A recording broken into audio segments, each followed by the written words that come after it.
So we are less than a week away from the release of Mortal Kombat in the US, and I'm sure the majority of the other markets. And Warner Brothers Water Tower Music has blessed us with the soundtrack for the movie. And I'm going to break down the track list, give my thoughts, and highlight some tracks and give my thoughts. And yeah, let's get pumped about the movie, guys, together. Now, I will say, spoiler alert, if you have not seen the movie yet and you don't want things to be spoiled, the track list to this album does give away some spoilers, so if you don't want that to happen, make sure you skip past the track list reading and go straight to my thoughts on some of the tracks. Or if you're like me and are going to see the movie regardless and don't care about some of the spoilers, let's get to it, shall we? But before we do that, I want to make sure, guys, that you are subscribed to my channel, because from now up until probably even after the movie's release, I'm releasing lots of Mortal Kombat content, whether it be for the movie or the game, because surprisingly enough, the 2-year anniversary is on the same day of the movie's release, Mortal Kombat 11, so I'm going to try to have a lot of Mortal Kombat content, jam-packed in these next couple of weeks and within the month, on top of all the other content that I offer on my channel. So make sure you're subscribed to this channel and enjoy the show. Alright, so the album does clock in at about 1 hour and 20 minutes, and it consists of 24 tracks. I'm just going to quickly breathe through some of the tracks and give, some quick thoughts before I give some thoughts on highlight some actual tracks themselves and give my review overall. So starting at number 1, we have Techno Syndrome 2021 Mortal Kombat. This is the updated version of the OG Mortal Kombat, EDM, electronic, Technica, whatever you want to call it, dance song that everybody knows about, yeah, it's basically that. Hopefully my channel doesn't get copyrighted strike just for that. But anyways, that's basically an updated version of that. We've got Hanzo Hasashi coming at number 2, Lord Raid at number 3. We've got Bi-Han at number 4, Shang Tsung at number 5, Cole Young at number 6, Birthmark at number 7, Sonya Blade at number 8. We have Kano versus Reptile at number 9. Spoiler alert. We have Liu Kang at number 10. We have The Great Protector at number 11. We have Sub-Zero at number 12. Kung Lao at number 13. We have Origins at number 14. We have Cabal at 15. Goro at 16. We have Arcana at 17. Another spoiler alert. We have Jax Briggs at 18. The Void at 19. Probably another spoiler alert. We have The Tournament at 20. Sub-Zero versus Cole Young at 21.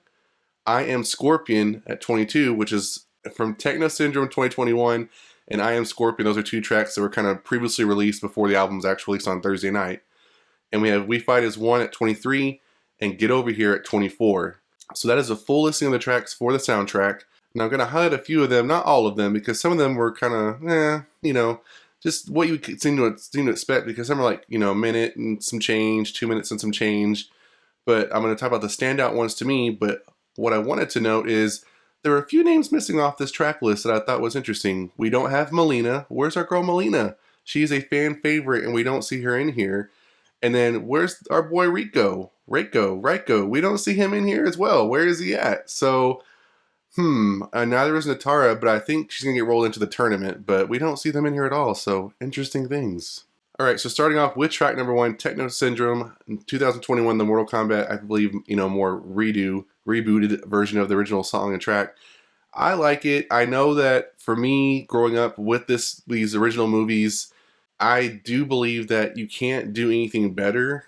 I hate to say that, anything better than the original soundtrack, or as far not the whole soundtrack, but the original theme for Mortal Kombat. Because when people think Mortal Kombat, a lot of people think that song, especially if you're my age, or maybe just a little bit older. So I don't think that there's anything out there that's going to do that, take its place. That's just good brand recognition at this point.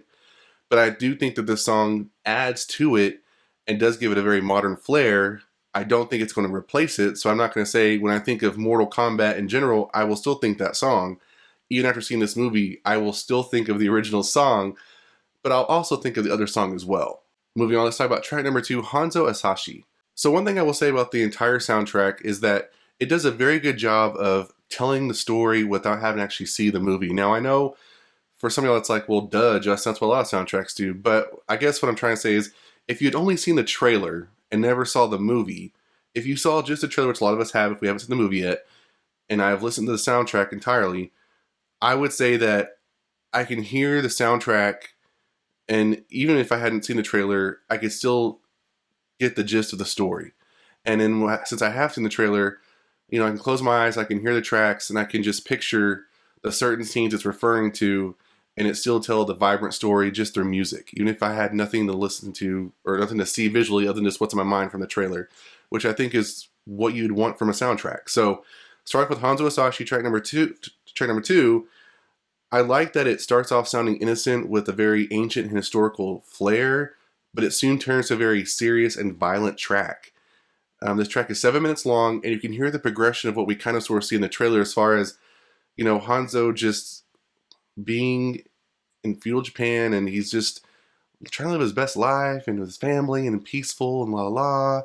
But then you got these Lin Kuei ninjas coming in and trying to kill his family, and you got Bi-Han eventually coming in too, and all the chaos that ensues, and unfortunately his untimely death. So the track does a very good job of kind of laying that all out. That gets us to track number 4, Bi-Han. Now, compared to Hanzo's track, Bi-Han's track starts off in a very sinister way, and that obviously complements his scenes with Hanzo. I will say, even in just this music from these 2 tracks alone, they want you to know that these 2 guys are not meant to get along. They are opposite forces. They are enemies from the get-go. And these 2 tracks do a very good job of doing that and showing the contrast between them. Skipping ahead, let's talk about track number 6, Cole Young. So Cole Young's music sounds very, traditional hero-esque at first. It sounds innocent and unsure, but then transitions into something, like I'm on a mission, I have a goal, someone who is struggling and is trying to find a truth. You get that vibe when listening to his track. Now, one thing I wanted to know is that Cole Young's track is 1 minute and 41 seconds, and there's a track titled Birthmark, which basically I believe kind of goes with him anyways. It is 2 minutes and 47 seconds. And then we have Liu Kang, who has his own track, which is 5 minutes and 59 seconds. So while Cole Young may be the new hero of the franchise, I think that Liu Kang is still favored and got his musical treatment better than Cole Young. Skipping ahead again, let's talk about track 12, Sub-Zero. As soon as you hear this track, it sounds very grandiose and extremely villainous, which very much establishes that he is the main villain of the film. Compared to Shang Tsung's track in the earlier track listing, it doesn't give the same grandiose villainous. You have some sinister tones in there, but Sub-Zero is just straight coming at you, and you're just like, wow, this guy, you can always tell, is super important and means business, and it's just kind of cool to listen to. Are these next 2 tracks I grouped together, but it's track 16 and 20, and it's Goro and The Tournament.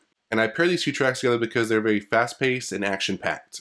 Listening to Goro's track, I can just picture those huge Shokin fingers prying through those doors, opening to reveal himself, and then doing the jump move that we see in the trailer towards Cole Young. And then the Tournament track, it has more electronic techno beats to it, but just from the music, I can picture the scenes from the trailers of the arena with Kung Lao, Nitara, and the other warriors. And the last track I want to highlight was track number 22, I Am Scorpion. Scorpion's track starts off intense and full of action, but there are also heroic elements and even some elements in the track that take you back to Hanzo's music, which I feel does a very good job of letting you know that they are still one and the same despite appearing different. So overall, I think that the Mortal Kombat movie soundtrack for the new Mortal Kombat movie reboot, I think is a good soundtrack, and it's one that's well worth the listen. I think, a lot of people are going to buy, obviously, track number 1 for the single, and they might even go ahead and do maybe Scorpion's track, but for sure they're going to buy track number 1 as a single. And I am myself, I really enjoyed the soundtrack. I love, like I said, that it tells a story, and even without having any type of visuals, I can get the sense of what Mortal Kombat is.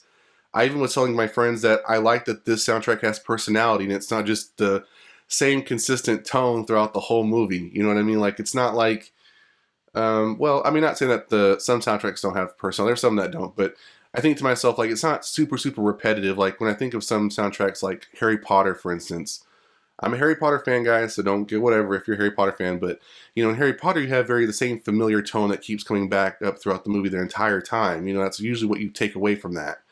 Very whimsical and the true Harry Potter theme. So in this one, I would say, I'm expecting the Mortal Kombat theme, the new one, to show up repetitively through the movie, I have all these other elements that show up for giving personality to specific characters and scenes that happen in the movie, which is what you want from a soundtrack. So if I had to give it a rating, I would say that it's hot and toasty. Toasty! If you want more information about the soundtrack, you can actually get it now. You can listen to it fully on YouTube. Water Tower Music posts the whole soundtrack. That's where I listen to it from. But it's on YouTube Music, Apple Music, Spotify, and of course Amazon. And that's it for my review, guys. If you enjoyed, hit that like button. Like I said, for more Mortal Kombat content and just more content in general for this channel, make sure you subscribe to it. And I'll see you guys next time on the Mashup.